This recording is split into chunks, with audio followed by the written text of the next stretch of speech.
Welcome back to the Behind the Belt podcast. This is episode 4. I'm your host, Ben Griffith. I'm joined by Faraz Hashmi. We also got Logan Brown as well. You might have seen him last episode. If you haven't checked it out, go do so on our YouTube channel right now. We got Logan Brown back there. Logan, how are you? I'm doing great, gentlemen. I'm super excited to be here. The fact that we get to do this, us three this time, I think brings a whole new level to this podcast. I'm super excited. Yeah, it should be a good one. Faraz, how are you, man? I'm good. How are you, Ben? Good to have you back. I'm good. I'm excited to talk WWE. It's been a while, but we got a big weekend ahead of us. Summer Slam 2025 is finally here. We got a lot to talk about, a lot of the matches to preview. We're going to get your thoughts from both of you guys, predictions from all three of us. But yeah, it should be a good one. Faraz, let's start off with just your level of excitement for SummerSlam. I know it's a big event on the WWE calendar. How are you feeling about it? I'm excited, man. I mean, the second biggest event of the year after WrestleMania. Or maybe you can say at par with WrestleMania at times. And this time around, it's a 2-night event for the very first time. And I'm super excited. The cards look stacked for both nights. There's some exciting matches, a lot of titles on the line, a lot of big names. We'll discuss in this episode on the card. Yeah, I'm excited. What about you? I'm very excited. There's a few matches in here that I can't wait to talk about. A few that I'm not too excited about, but we'll get into that. And then a few people that I'm very, very excited to see at SummerSlam as well. Let's jump right into it. Let's start with night one.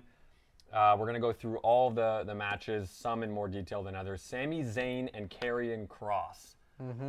So we got our buddy Anthony, who's a massive Karrion Kross fan. Just off the jump, I'm shocked that Karrion is getting the sort of push that he is getting, that we've seen over the last few weeks, seeing as how his contract situation was a little up in the air earlier this summer. Faraz, what are your first thoughts on Sami and Karrion? I think it's I'm happy. I'm happy for Karrion Kross and all the Kross fans. I think he deserves to be on this card. He should have been on the WrestleMania card, but he wasn't. He made a little appearance in one of the matches, but he got a SummerSlam card with Sami Zayn. I think it's going to be a great match. They fought on Raw last week, I'm pretty sure, and Kross won that match. I don't know if he'll win a SummerSlam, but for all the Kross fans, it's a big deal for him. It's a big deal being on a huge card like SummerSlam. Do you think that he's done enough? Because clearly he's definitely wanted to have at least more matches. He's got on screen a little bit in the kind of the backstage segments, kind of trying to tease Sami Zayn a little bit over the last few weeks and months. Do you think he's done enough in terms of building a storyline to like deservedly get this spot on SummerSlam? I think he's done enough when it comes to cutting really good promos backstage and just doing backstage segments with reporters. He's been amazing in that. I mean, it's not his fault that WWE doesn't put him in the ring every week. When they do it, he looks pretty good as well. But I think sometimes with your promos and all that, you can just show how talented you are. And he is really good with that. In building his character and how he is, I think he deserves to be on this card. And then Sami, a mainstay in the roster over the last few years, but hasn't really gotten the kind of push that we've seen him, especially when he was in the Bloodline situation and then his Kevin Owens storyline as well. We haven't seen the same sort of attention to Sami over the course of the year. Is this kind of like a resurgence of Sami Zayn? I know there's not much room right now with a bunch of the storylines going on, but do you think like on the other side of SummerSlam we might see, the second half of the year be Sami's? I think you can look at it from both ways. I think it can be what you just said, resurgence for Sami Zayn, or it can just be maybe using Sami to push Kross, maybe making Kross look good now. Maybe now it's a time where Karrion Kross gets the big push that he has always deserved, and the fans wanted that push for a very long time. I personally feel it's more to do with the one I just said right now, that it's Karrion Kross looking good. I think Sami's a great in-ring performer, like we all know. It's just they put him in a match with him to make Kross look good and to get that push. So let's just get right into predictions. I'm going to get Logan's prediction first. Logan, Sami's and Karrion Kross, any thoughts you have on it, and prediction? Who do you got for this one? I think this is a really interesting storyline. I think this has a lot of upside for Karrion Kross and a lot of question marks for Sami Zayn. I think Sami is due for some sort of change of run, whether that's him turning heel. I think that would be a lot of fun to see. But I think there's also a lot of question marks for Karrion Kross, right? This is a guy who's recently seen a strong push from the fans behind the scenes. You know, his merch has gone through the roof, being one of the top 3 sellers in WWE for an extended period of time. He's proven that the fans want to see him. But again, he's going up against Sami Zayn, another fan favorite. He's one of those guys that when his music hits, everybody's singing. So this is hard. I'm like, almost wish you didn't go to me first because like genuinely, I don't know. I think there's an upside for both of these guys winning. I could see maybe some outside involvement, so there's no definitive winner. But I think regardless of what happens, the fans win and both in-ring talents win. Not the answer that you were looking for, but needless to say, I'm really excited for this one. Definitely a political answer there. Yeah. Faraz, do you want to pick one, or is it kind of following the same line as Logan there, where you're not really sure, kind of a toss-up? I'll pick. I think it'll be Karrion Kross. I think I'll stick with what I just said. I think it's going to be the start of a big push for Karrion Kross at SummerSlam. I'm going to go, so we got one down the middle, we got one Karrion. I'm going to go Sami. I'm going to go the Canadian boy. I think he's got a lot to give, and I just don't think that it's being used right now. And I think that when you're not using someone as valuable as Sami Zayn as much as you can or should be, I think it's a missed opportunity. So I'm going to go Sami. That's our first match prediction. We're moving on now. This is one I am actually quite excited about. We got Raquel Rodriguez and Roxanne Perez against Charlotte Flair and Alexa Bliss. This is a women's tag title match. Faraz, initial thoughts? What do you think about this one? Yeah, I feel like they're building Charlotte and Alexa for the last few months towards a tag team. They're 2 really big stars in the women's division, and I feel like they're going to win at SummerSlam. It's building towards their victory. The last few Fridays on SmackDown, they've been fighting solos with one in the corner, one in the ring, and they've been getting this slow little push from the last few weeks, so I feel like it's building towards their victory. Do you think Alexa Bliss and Charlotte Flair need the belts? I don't think so, but I feel like the belts need to be taken away from the Judgment Day. It's been it's more of that. way too. Yeah, I think it's been way too long. They have all the belts now on Raw, most of them. I mean, the Raw tag team, men's tag team titles, the women's tag team titles, the IC title. You gotta put like titles on other talents as well. Yeah, and it also feels like those tag team championships. It feels like Triple H is more happy moving those around a bit more than you see a few of the other titles. Logan, any thoughts on this tag team match? You want to chime in? I think this match screams very talented wrestlers who are injured or are coming back from injury.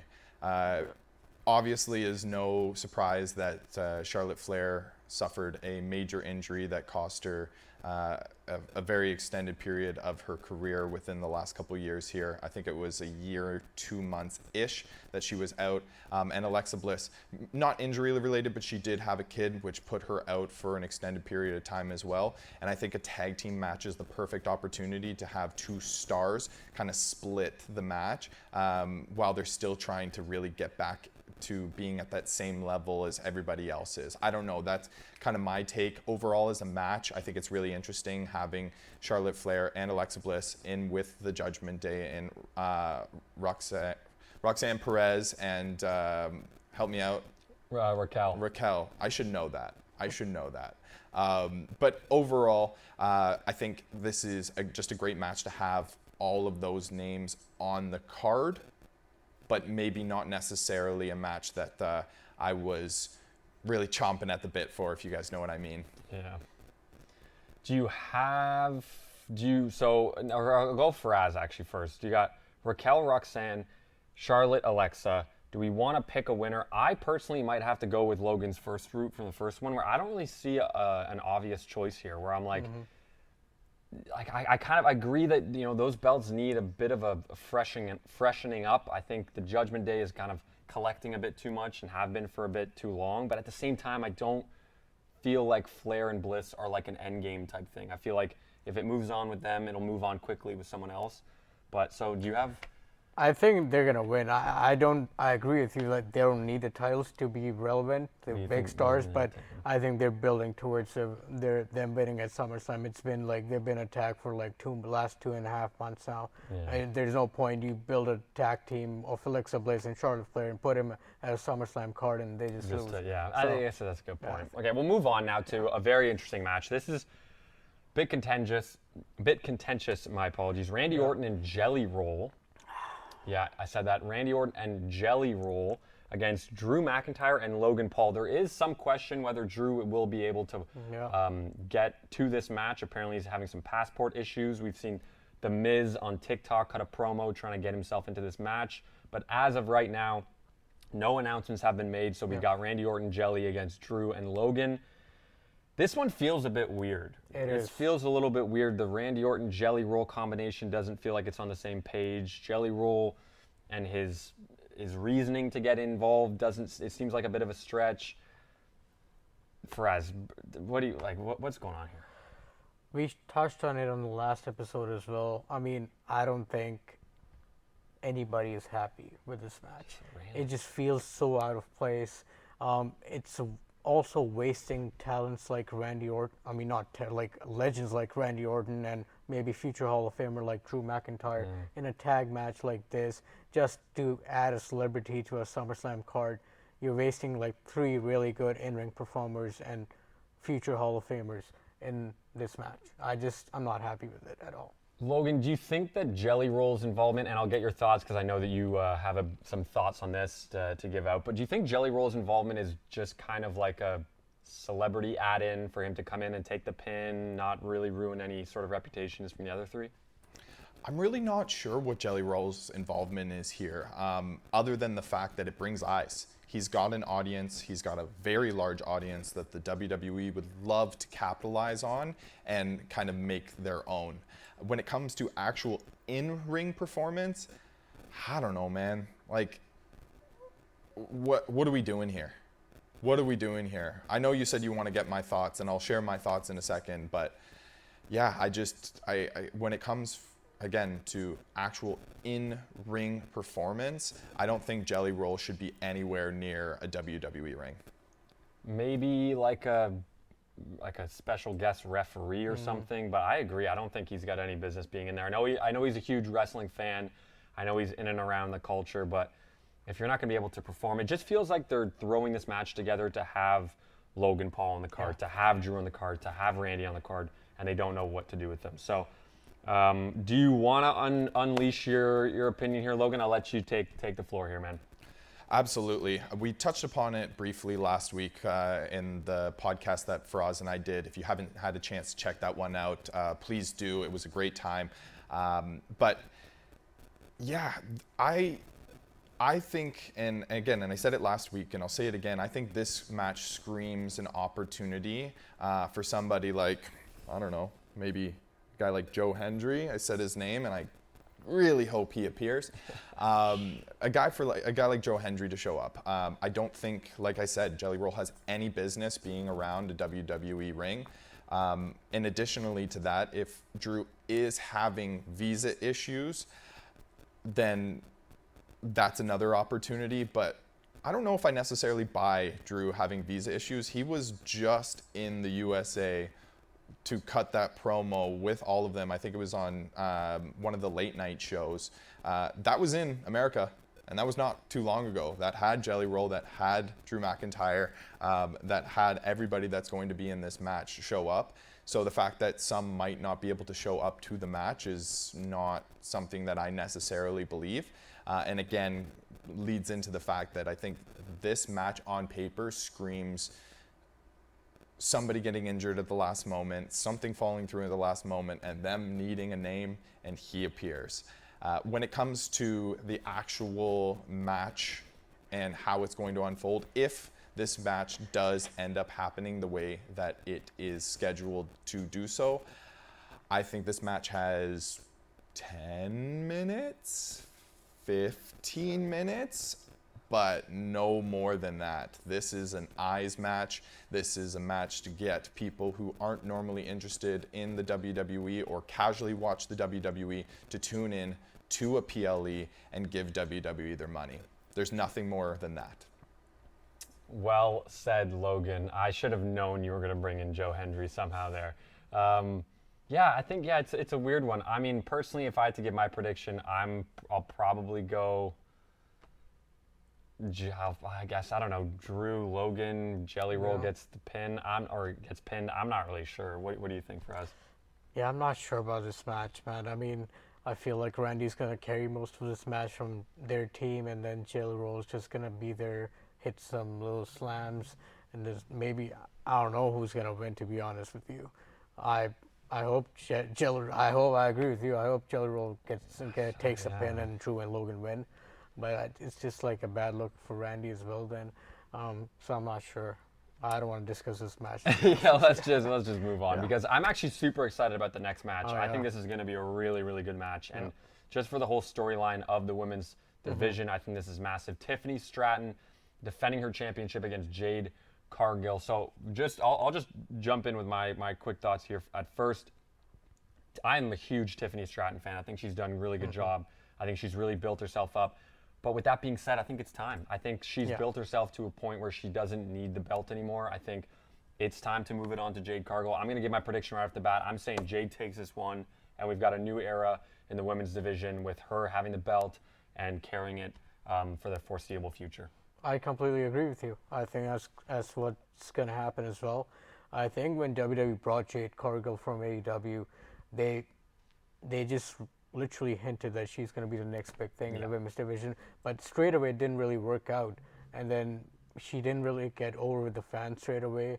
Then she got hurt. It almost took her getting hurt and then coming back. And then her comeback has been really good. Her feud with Naomi, I think, has pushed her. People have seen more of her in the ring. She's really good. We know that. And I agree with you, man. I think Tiffany got a little run with the title, and it's time for a new woman. And who's better than Jade Cargill to carry that title? Yeah. Logan, do you think that, assuming that Cargill does win, or hoping that she does win, do you think that this is kind of perfectly setting up Bianca against Jade, or even I know Naomi has a title now? That kind of, it just doesn't feel like that storyline ended properly. I feel like there's a lot more to it. Yeah, there's definitely a lot to build there. If they do another Crown Jewel PLE, I think having the belt on Jade makes a lot of sense, especially given the fact that you can do something big with that other belt at Crown Jewel. But I think you guys are forgetting what time it is. Okay. Ooh. It's Tiffy time, boys. Like, what are we talking about here? Like, it's been Tiffy time since Tiffany Stratton debuted on NXT and then debuted on the main roster. She has had one of the quickest rise to a championship, other than, potentially her counterpart in this match, Jade Cargill. We'll see how it goes, but I don't know. All this talk about assuming that Jade's gonna win, again, my pick is Tiffy time. Okay, fair enough. I guess we're not giving Tiffany enough respect. My apologies, Tiffy, my apologies.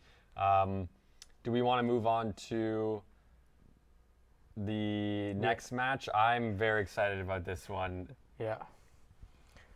He's back. He's back. Roman Reigns has returned. I'm shocked every single time he returns about how excited I am. You'd think I'd just be normalized to it now. He's left for so many times for extended periods and has come back so many times, but every time he comes back, it's just better. It's just like, oh my God, he's back. So we got Roman and his cousin Jay against Braun Breaker and Bronson Reed. I'm really excited about this match. I just think there's going to be a really good in-ring match. I think that obviously they've had to kind of shift their storyline with Seth getting injured, and now Braun and Bronson have kind of take the reins here. But yeah, what do you think about this one, Faraz? I think I'm super excited. Like you just said, I think wrestling and WWE are just better when Roman Reigns is back. When Roman Reigns is around, it's just his aura, the way he walks around, the way he cuts his promos, the way he's in the ring. Everybody loves him. Whether he's a face or a heel, He's just really good. I think initial plans were Roman Reigns versus Seth Rollins at SummerSlam, and then Seth got hurt, and then they made it a tag match with Jay, involving Jay against Braun and Bronson with Paul Heyman. We can't forget the legend. He's known as the Oracle now. Yeah, I was just about to say the wise man, but yeah. Yeah, the Oracle, Paul Heyman. Who knows? I could see. I think they've done a really good job at shifting this storyline. Yeah. Keeping the likes of Roman Reigns and Jey Uso and Braun Breaker involved. I think it's super important to keep Braun as strong as possible right now. Yeah. So if they do take the loss, which I would expect them to, I just feel like Roman and Jey won't lose at SummerSlam. You could still get Bronson Reed to take the pin. Yeah. Braun stays strong. Roman gets the win. Everyone leaves happy. I think they want to show a duel between Roman and Braun Breaker, and I think it's going to lead up to a singles match I could see that, with them, maybe somewhere in the future, WrestleMania or a Saudi event, or in Australia. There's a pay-per-view in Australia this year as well. So, yeah, I think I'm super excited.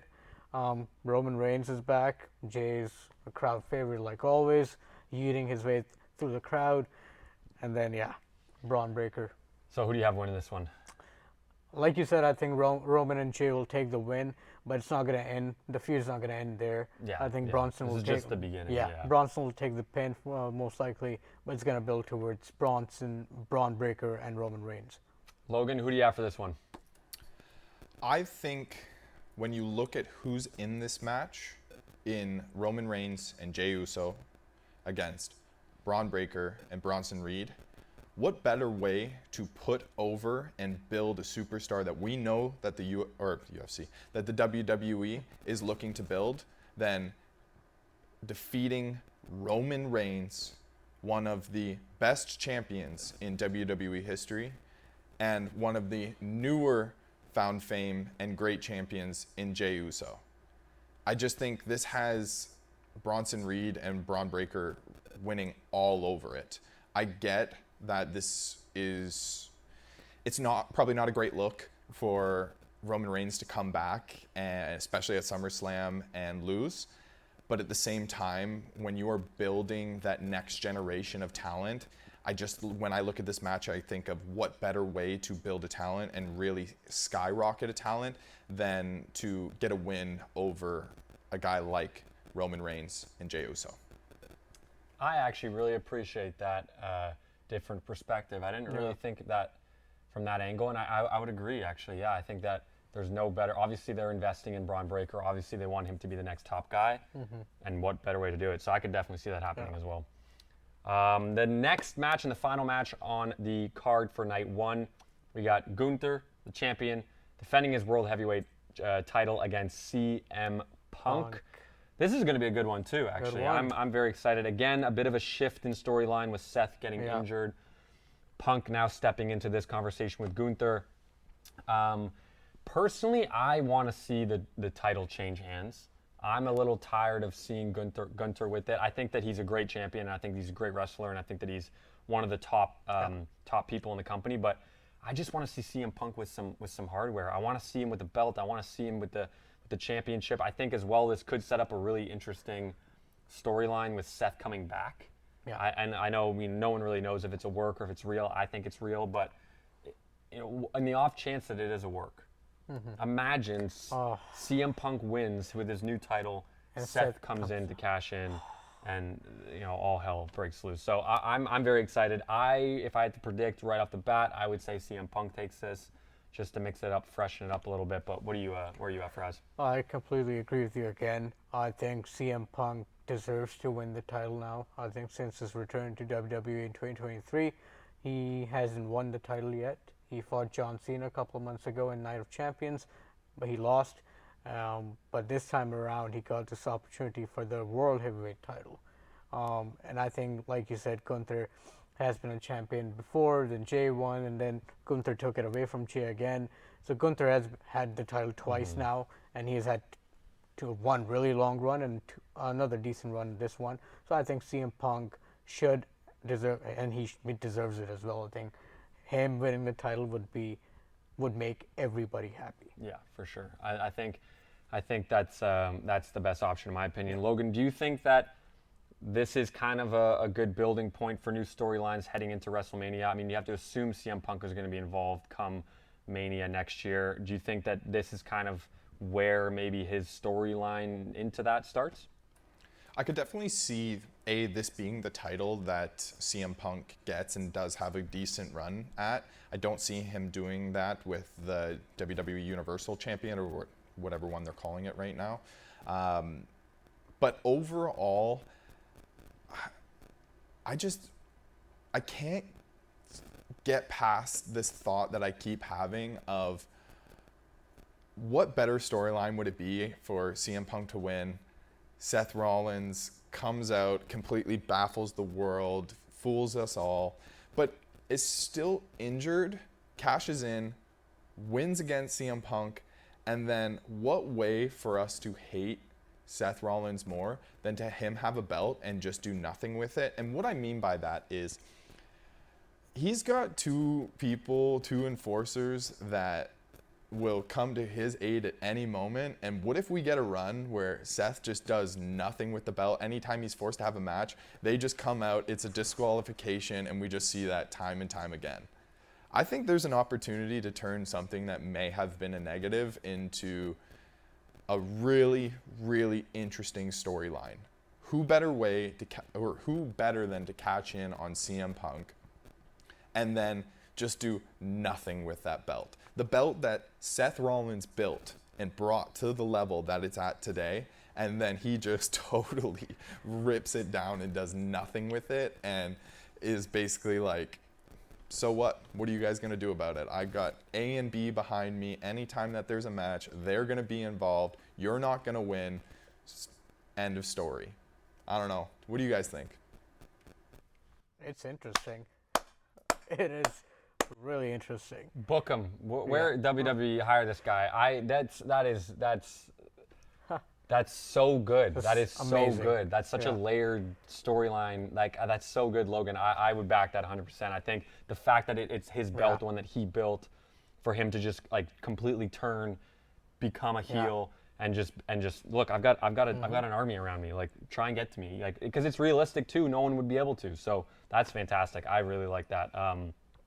Yeah, I hope that happens now. I didn't even think of that. That's fantastic. Yeah. Love that. So, I mean, now that you say that, now I'm like, okay, you know what? I'm gay. So my prediction is CM Punk wins, and I hope that happens, just for the record. My prediction is also CM Punk wins. I just hope it's a work and WWE shocks us again, like they did with R-Truth. One thing I really like, though, is that question of whether it is a work or whether it's not a work. I feel like they've been doing a really good job as of late. Yeah. Taking things that happen, whether it's with Rhea Ripley or Truth, where things that are really happening in real life, they turn it into something they can use for a storyline to the point where we don't even know it's real or not. And I think that's the beauty of it all. And guys, remember the last time that Seth Rollins got hurt? We thought he was going to be out for an extended period of time, and he ended up keeping that belt with him and bringing it all the way to WrestleMania, right? So this wouldn't be the first time that health got in the way of Seth Rollins, but they pushed through it. I don't know. Yeah, it definitely. There's a lot of stuff that can go down there. That's going to be very, very interesting. But we move on now to night 2 of Summer Slam. The first time ever, like Faraz mentioned, that it's a 2-night event. We start off with Dominic Mysterio against AJ Styles. So Dominic finally medically cleared after running around trying to get away from AJ. AJ finally getting his time, his shot at the Intercontinental title. My apologies. I mean, it's hard not to like AJ Styles. Everything he does just seems to be really good. In ring, out of ring. Yeah. It's just, he's got a lot going for him. What do you think here? I know that Dom is super over with everyone. Yeah. And it seems like he's kind of moving away from being a complete heel where he can't get a word out. Sometimes you can kind of feel the love there, even with the booing. And but do you think that it's time for him to let it go? I think so. You mentioned that you wanted Judgment Day to kind of relinquish. I think they're so talented. The Judgment Day, they can be relevant without the titles. I got for them putting tag titles on Raquel and JD McDonough. I got it because they were young, they were new to the main roster, and they needed some push with the group. So putting titles on them made them relevant. But with Dom and Finn Balor, those two guys are really good in the ring. Finn is a legend. Dom is crowd hates him, but the crowd likes him as well. know, We saw at WrestleMania, he got a big pop Yeah. when he won the title, and he's had a good run with the IC title as well. AJ Styles has a year or two left, and Yeah. he's already announced it. Yeah. He said he has a year or two left. So just put the IC title on him. Yeah, use him while you still Yeah. can. Yeah. And gave him a good little run before he retires. I think he deserves it as well. Logan. Can we take a second to talk about that pop that he got at that AAA event?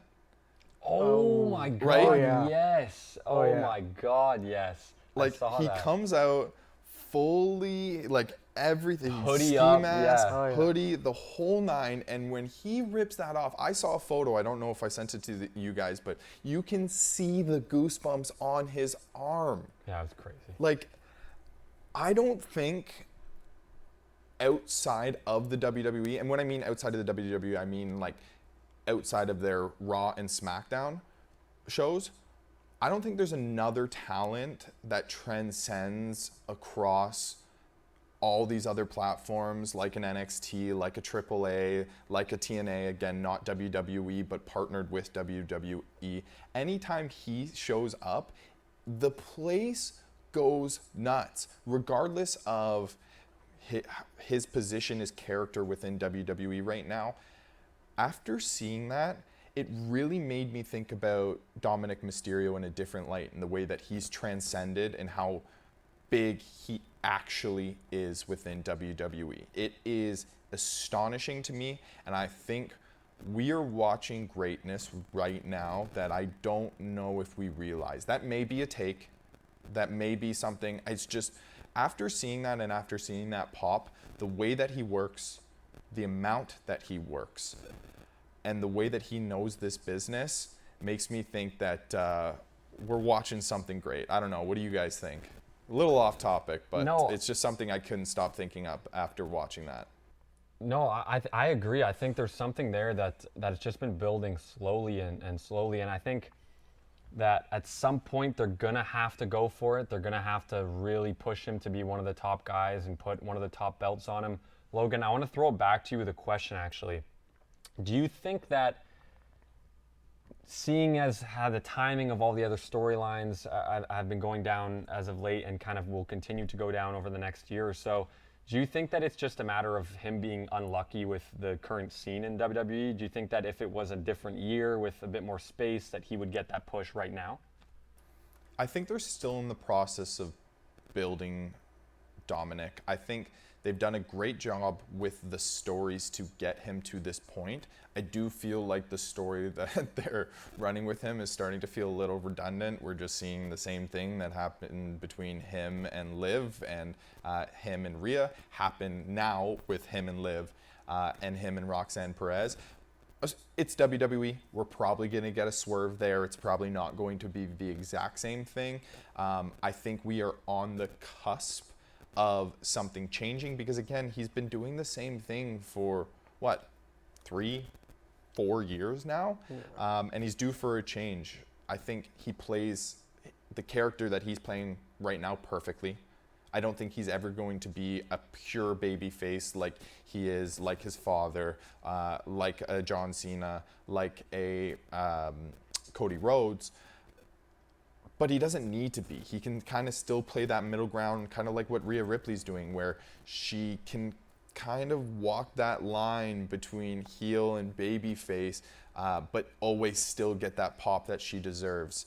So yeah, I don't know if I answered your question, but No, you definitely did. I think I agree. I think he's been kind of doing the same thing for the last few years now. It feels like he's really tied up in that Liv Rhea thing, and now with, you know, all that stuff going on with Liv, and it just feels like he's not going to be able to get out of it anytime soon. So it'll be interesting to see. But personally, I think AJ Styles is going to win this match, just to throw my prediction at it. Faraz, what about you? I think it will be Styles. One thing I would add to this is like Logan said, that they're still in the process of building him to that superstar level. That maybe, I think 3 people that WWE already decided that they want to build their company around in the next few years, or maybe Jacob Fatu, Braun Breaker, and Stephanie Walker.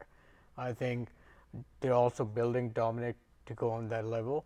I don't know if he'll go to that level, but I know that these three guys that I just mentioned will win titles for the next decade or so. But I agree, Dominic is doing a fantastic job in the ring, outside the ring, and I'm excited for that match at SummerSlam with AJ Styles. But Styles is going to win, I think. All right, well, we'll move on to, I know, a match that you're very, very excited for. I'll let you kind of go with, I'll let you run with this one. We got the 6-way TLC match for the WWE Tag Titles. Faraz, I'll just let you go. I know you got a lot to say about this one. So one thing I watch SmackDown for is their tag team division. They have done an amazing job on SmackDown to build this division. The tag teams like DIY, Motor City Machine Guns, Fraction, Street Profits, and then Wyatt Six coming back into the frame, and now Andrade and Rey Fenix. Like, the talent that I just mentioned, you put all of them in the same ring in a TLC match at SummerSlam. You're telling me it's not going to be a banger?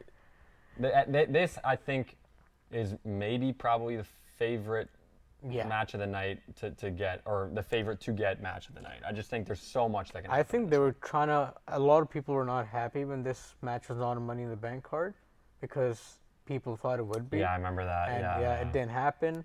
Even WrestleMania could have happened. It didn't happen WrestleMania. So you think they've been keeping this in their pocket? They've been building this for a long time. They have been, yeah. It's been almost a year. Yeah, I mean, say 8 to 9 months, I would say. Yeah. They've been building this division, and this is where it ends now. I think Wyatt Six makes it more exciting, them being the champions now.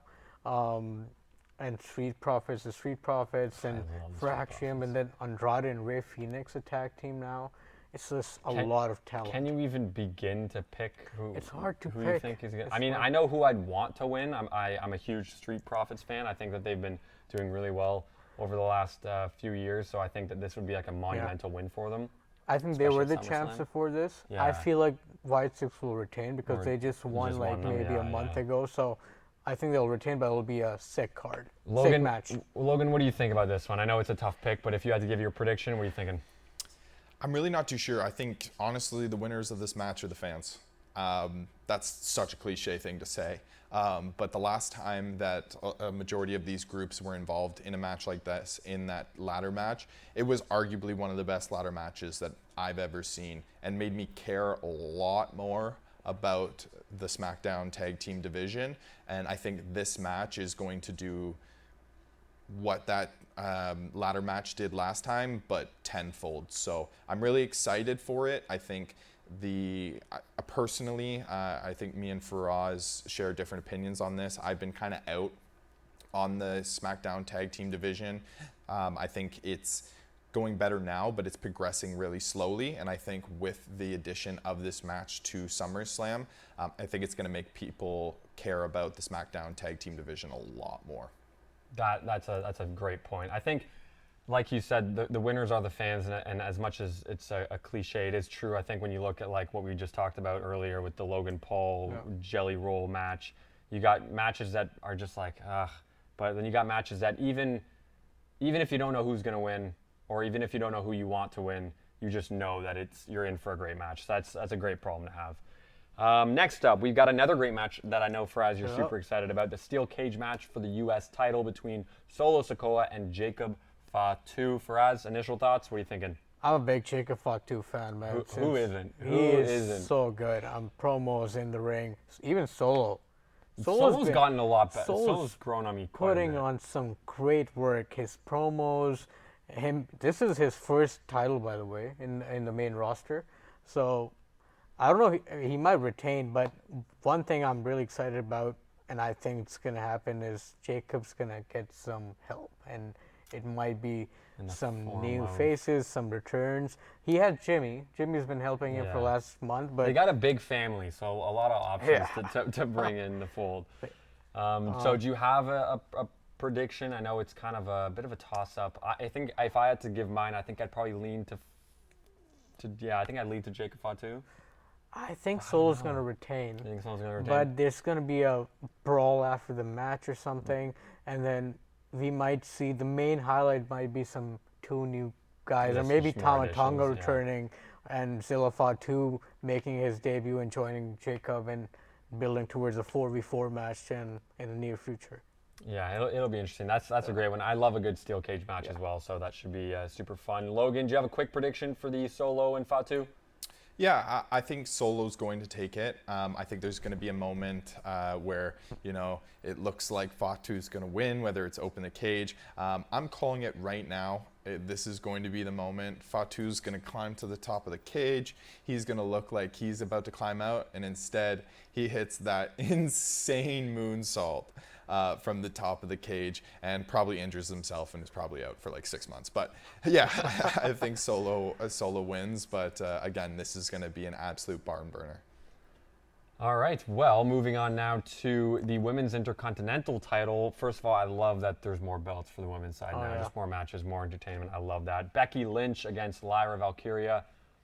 I think this is probably the most. Well, I don't want to speak for you guys, but I think Lyra has to win, in my opinion. Yeah. I just think that if you're not going to give her the belt now, and Becky doesn't need any more of that building up, you're looking at me like you might think Becky's going to win. I'm just really pissed about this match Why? because they've been beefing for the last 3 months. We've seen like 5 or 6 matches between these two. And I think that's why I think Valkyria has to win, because you can't just keep doing this. And It what's the started point? off with her being the champ, and then Becky took the belt, and then they added Bailey to the Yeah. picture. I would have liked if Bailey won the #1 contender match in Raw, and I would have liked if it was Bailey versus Becky, because I've already seen Becky Yeah, versus Lyra that is like true. 5 times. I don't want to see it again. It's like, it's repetitive. I'm not really excited about this match. I again think Becky might retain. I think so? I might disagree I with just you think there. that like you're kind of, it's just, I feel like you're hurting Lyra right. more if you don't give her the belt right now, but that's just my opinion. just- Logan, yeah. sorry, Faraz, what are you thinking, Logan? I'm going to keep it short and sweet here, guys. This match sucks. I don't want to see it. I don't care who wins. They need to get the belt off either of them. They've done it way too much. Yeah, I don't care at all. Yeah, I didn't want to be mean at the beginning. I was going to say this is maybe the most boring match of the card, but I didn't want to speak for you guys. But yeah, I'm kind of in the same boat. I'd give it to Lyra and then just move on. And moving on is exactly what we're going to do. We're going to go over to the women's world title match now. Naomi, who I'm a huge fan of. I think she's really done well since that whole feud with Jade and Bianca. Defending her title against Rhea and Io Sky. Faraz. It'll be a really good match. All 3 Yeah, it's bound to be. amazing in-ring performers. But again, I would say the same thing I said for Becky and Lyra, repetitive. We've seen Rhea and Io, although they've had great matches, but we've seen it way too many times. Do you think that's happening a bit too much in the company right now? It Not is. even just the women's side, but Yeah. like we mentioned, like the whole Gunther getting Yeah. and all that stuff. It just feels like they're not quick to move on. Yeah, exactly. I think WWE are a little hesitant to move on from some of the talents. Like you mentioned, Gunther is one of them. I'm glad that Naomi's walking into this match as a champion, and I hope she walks out as a champion as I well. agree. Because we've been just getting Io, Rhea. They've been the champions for the last 2 years now, both of them. Same with Gunther. So yeah, I mean, it'll be a great match, but I think, again, repetitive. What's best for business is Naomi walking out Yeah, as champion. absolutely. Logan, would you agree with that? I totally agree. I think, and again, kind of like my logic that I used with the Roman Reigns matches, what better way to put Naomi over than to get her a win over somebody like Rhea Ripley and somebody like Io Sky, 2 great champions, 2 talents who put on chef kiss matches anytime they work together or work with other people. I think this match is going to be one of the better matches on both nights. I'm really, really excited for it. But yeah, I think Naomi gets it done. And again, like I said, getting a win over Rhea Ripley and Io Sky will be massive for her. Yeah, I think that was very well said, to be honest with you. I think this is going to be an interesting one. I think at the very least, it'll be a great match. And again, that's a great problem to have. Now we move on to the final match of night 2. This should be in everyone's like top 3 most exciting matches, in my opinion. We got John Cena defending his title against Cody Rhodes in a street fight for the WWE Championship. Are we getting a double turn here, guys? I think so. Is that what's happening? I think so. Yeah, absolutely. They're building towards it. They've been building towards it. I'm so excited to see this. Logan, I'm going to start with you. I'm going to throw it right back to you just because I'm curious to see what you think of this. Is it time for Cena to just go back to being a face? He's got 6 months left in his run in the WWE. It'd be a shame for us to end this with him being a heel as much as it was fun for us to see him as a heel. Is this the time? Is this where Cody becomes heel and Cena becomes face again? I think this is definitely the time. I think Cody has done exactly what he's needed to do since completing his story, but I think it's time to switch it up. I think we're seeing little nuggets here and there hinting at it. Faraz and I spoke upon it last week. One of the first things that I noticed was Cody's entrance at, what PLE was it, Faraz?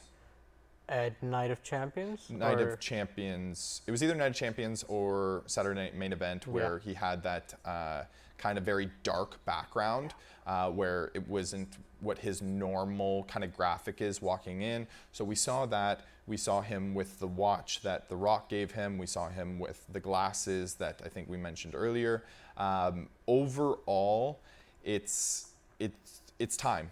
It's time. I think the Cena thing was great when it started, but it's starting to lose its luster. The fans, I think, are in agreement of that with some of the things that they're chanting. They're more on the Cena side than not. And when Cena and Cody originally matched up, there was a little bit of pushback in terms of people really wanting to side with Cena over Cody, and I think that's something that the WWE didn't expect. So I'm really excited for this. I think we are due for that double turn, but honestly, this is one of those things that whatever the WWE does with it, I'm going to have to trust them because they haven't let us down so far, in my opinion.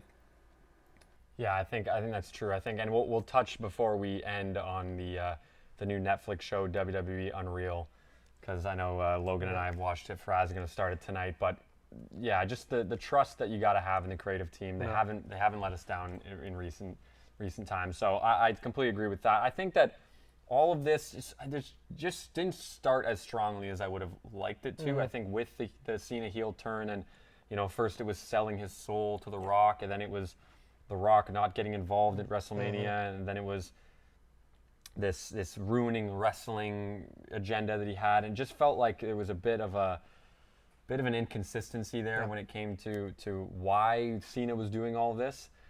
I think it's time. Time. I'll get your thoughts in a second, Faraz, but I think it's time. I think Cena needs to end his run as a face. I think Cody has maybe run his time as a face himself.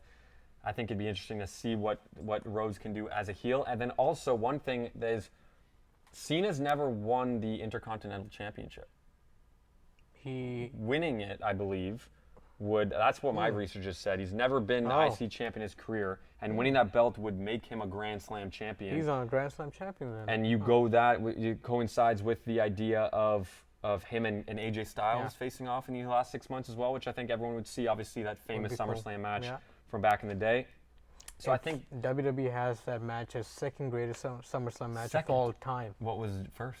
I don't remember, but I saw second. Yeah, I mean, I agree. That's definitely one of the best ones of all time. So it'd be interesting to see that feud again in the next 6 months. I think that'd be really cool.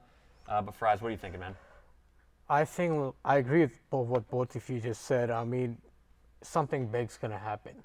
For them making Cena fight Cody for the second time in his retirement year, when he has limited amount of matches left in him, hints and tells me that something big will happen this time, because the first time around people didn't like what happened at WrestleMania. The ending with just Travis Scott coming out. It was just, maybe he might come out again at SummerSlam, but will the final boss come out? I mean, he comes out, maybe this time around Cody sells his soul and turns on Cena and turns heel. I mean, we've seen the hints, but like Logan said, WWE, like, whatever they do, it's too predictable at the moment. Yeah. I mean, it's too predictable. It's too much out there that he's going to turn heel. But what if it's not? What Yeah, if it's maybe, just completely something else? I wouldn't put it past them, and I think Yeah. whatever they do is going to end up doing. Although I want him to turn heel, I think we've seen way too long of Cody as a babyface. I want to see something different from him this time around. So yeah, I think him as a heel would be fun. I think he could pull it off. He a could bit. pull it off. Yeah. He did that in. Starts wearing dark suits, yeah. and I remember he did The that black suit. AEW. AEW, yeah. So that'll be exciting. Yeah, that'll be interesting. But that's our match card predictions for Summer Slam this weekend. Before we go, we do want to mention really quickly, we want to acknowledge the passing of Hulk Hogan, obviously a wrestling legend. No matter what you thought of him, always sad to see a legend in the game pass away. And then also, if you haven't checked out the WWE Unreal show on Netflix, some behind the scenes stuff, it's absolutely incredible. It's just really, really cool seeing how all of that is produced and created from a creative standpoint. So I would suggest you watch that as well. But yeah, that's been episode 4 of Behind the Belt. I've been your host, Ben Griffith. This has been Faraz Hashmi. We had Logan Brown back there as well.